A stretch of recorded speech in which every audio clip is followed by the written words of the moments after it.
Imaginez, nous sommes le 12 juin 1962. À l'intérieur de la prison la plus sécurisée du monde, un gardien fait sa ronde habituelle. Il voit 3 hommes dormir paisiblement. Ce qu'il ne sait pas encore, c'est que sous ces couvertures, il n'y a que du papier, du savon et des cheveux humains. À cet instant précis, Frank Morris et les frères Anglin sont déjà loin, affrontant les eaux noires de la baie de San Francisco. Ils viennent de réaliser ce que l'Amérique pensait impossible: s'échapper du rocher. Comment ont-ils transformé des cuillères et des imperméables en un ticket pour la liberté? Bienvenue dans la véritable histoire de l'évasion d'Alcatraz. Alcatraz n'était pas une prison ordinaire, c'était une île du diable. Inauguré en 1934, ce pénitencier fédéral avait un seul but: briser les incorrigibles.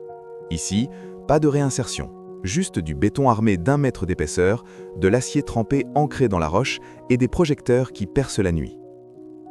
Le silence était la règle. La vie se résumait à 1 lit, 3 repas et 8 heures de travaux forcés. Mais le pire ennemi n'était pas le garde, c'était l'océan. Le bruit des vagues glaciales et des courants violents était omniprésent, rappelant sans cesse aux détenus que l'eau était leur véritable gardienne.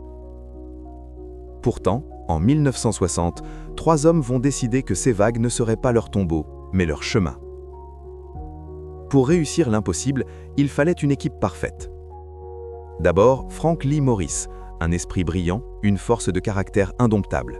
Morris n'était pas un criminel violent, c'était un stratège. Ensuite, les frères John et Clarence Anglin. Ces deux-là possédaient un atout majeur.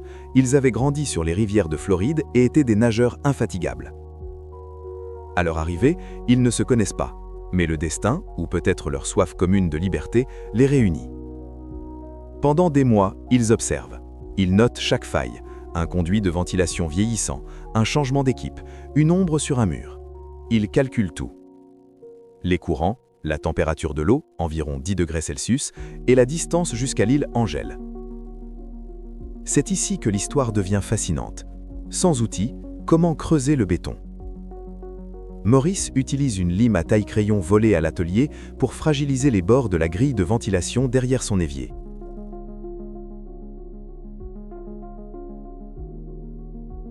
Chaque éclat de béton est minutieusement caché dans les poches de leur uniforme pour être dispersé le lendemain dans la cour de promenade.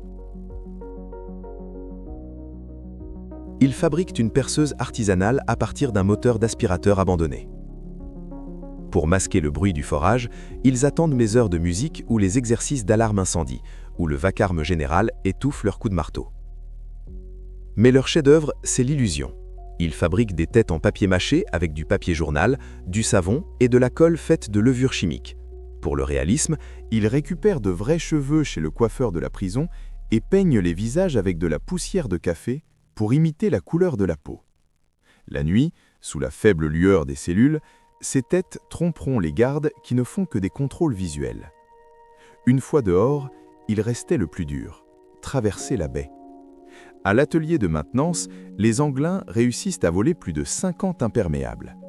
Ils les cousent avec du fil ciré et les scellent à la chaleur d'une lampe pour créer des chambres à air. Leur génie ne s'arrête pas là. Pour gonfler ce radeau de fortune sans se faire repérer, ils transforment un vieil accordéon en pompe à air. Ce sac pneumatique, pliable et dissimulable, est leur seul espoir face au courant mortel de San Francisco. 11 juin 1962, 21h30. Les lumières s'éteignent. C'est le signal. Ils placent les têtes factices sur les oreillers et remontent les draps jusqu'au menton. À 23h00, ils retirent les grilles de ventilation et se glissent dans le couloir de service, un passage sombre qui sent la rouille. Ils grimpent le long des tuyaux verticaux, atteignent le toit et évitent les faisceaux des projecteurs des tours de contrôle. Accroupis, ils comptent le rythme des lames lumineuses. Dans un éclair d'obscurité, ils descendent un tuyau d'évacuation extérieur de 15 mètres pour atteindre la rive nord-ouest. À minuit, sur la rive isolée, ils déploient le radeau. En moins de 3 minutes, grâce à leur pompe accordéon, l'embarcation est rigide. Ils poussent. Le courant les emporte aussitôt dans le noir absolu. À l'aube, le réveil est brutal pour Alcatraz. L'alarme hurle. Dans la cellule de Maurice, un garde touche une tête et elle se brise. La supercherie est révélée. Une chasse à l'homme sans précédent commence.